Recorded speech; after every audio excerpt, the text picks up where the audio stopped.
સાહેબ બધા ધોરણ 10નું વિચારે છે, કોઈ ધોરણ 9નું નથી વિચારતું.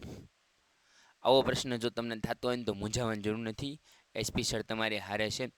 વિજ્ઞાનમાં ધોરણ 9ની અંદર 50 માર્કનું પેપર હોય તો 50માંથી 50 અને 80 માર્કનું પેપર હોય તો 80માંથી 80 કેવી રીતે લાવવા ને એની એકદમ 5 દિવસની અંદર તૈયારી કરશો ને ભૂકા બોલી જશે. With school, with homework, with tuition બધા જ પ્રશ્નનું સોલ્યુશન થઈ જશે. ટેન્શન લેવાની જરૂર નથી. હું તમારી હારે છું, પાંડેટની ટીમ તમારી હારે છે.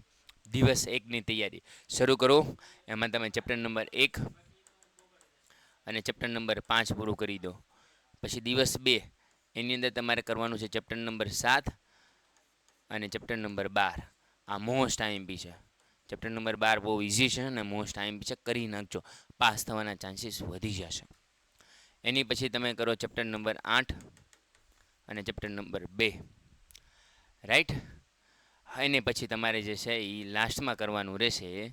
તમારે 2 ને 2 4 ને 2 6 ચેપ્ટર પૂરા થઈ ગયા. લાસ્ટમાં તમારે ચેપ્ટર 1 5 7 12 8 અને 2 આ બધા જ પ્રશ્નના સેક્શન સી,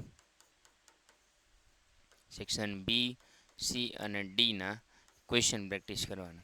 શું કરવાનું? Question practice. જે છોકરો એટલું કરી દેશે એને ધોરણ 9ના વિજ્ઞાનની અંદર જરા પણ વાંધો નહીં આવે એની ગેરંટી મારી છે. પણ થોડીક મહેનત કરવી પડશે. હવે જાગવાનો સમય આવી ગયો છે. હવે શું શો તો ગયા, અભી નહીં તો કભી નહીં. તમારા મા બાપના સપના, તમારા શિક્ષકોના સપના, તમારી પોતાના સપનાને પૂરા કરવા માટે આ વખતે માર્ક્સ લાવવા પડશે. ચાહે 80 માર્કનું પેપર હોય કે ચાહે 50 માર્કનું પેપર હોય.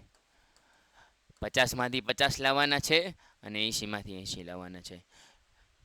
નીચું નિશાન નહીં રાખવાનું. હંમેશા ગોલ મોટો રાખવાનો અને એને મહેનત પણ મોટા દિલથી કરવાની. કેમ કે હું તમારી હારે છું, એસપી સર. કેવી રીતે તૈયારી કરવાની? સવારે 5 વાગે જાગી જાઓ, 1 કલાક રીડિંગ કરી નાખો. સ્કૂલે જાઓ, ત્યાં ઓન એન એવરેજ જ્યારે એક્ઝામનો સમય હોય ત્યાં તમને 2 કલાક જેવો સમયગાળો મળી રહે તો ત્યાં રીડિંગ કરી નાખો. સ્કૂલથી આવીને 2:30 4:30 રીડિંગ કરો. ફ્રેશ થઈને 2:30 વાગે એકદમ શાંતિથી 9 થી 10:30 રિવિઝન કરો. રિવિઝન માટે પડકાર બેચ છે એમાં જોઈન થઈ જાઓ. અથવા તો તમે લોકો પડકાર બેચ, ચેમ્પિયન બેચ ગમે એમાં જોડાયેલો તો બેમાંથી એક ગમે એમાં તમને મળી શકે છે. ચેમ્પિયન બેચવાળાને પડકાર બેચ ફ્રી છે અને પડકાર બેચવાળાને ચેમ્પિયન બેચ ફ્રી છે.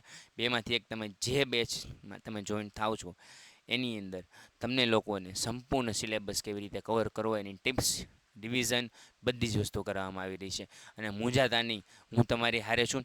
તમારી એક્ઝામ ક્યારે છે એ જરૂરથી કોમેન્ટની અંદર જણાવજો. એના માટે કયા ચેપ્ટરના આઈએમપી તમારે જોતા છે એ પણ જણાવજો. બધી જ વસ્તુ ડિટેલમાં આવશે. ત્યાં સુધી તમારે વાંચવાનું શરૂ કરી દેવાનું છે, મગજને શાંત રાખવાનું છે.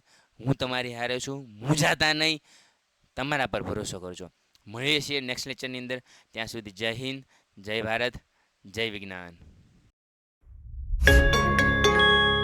Painted Painless Learning.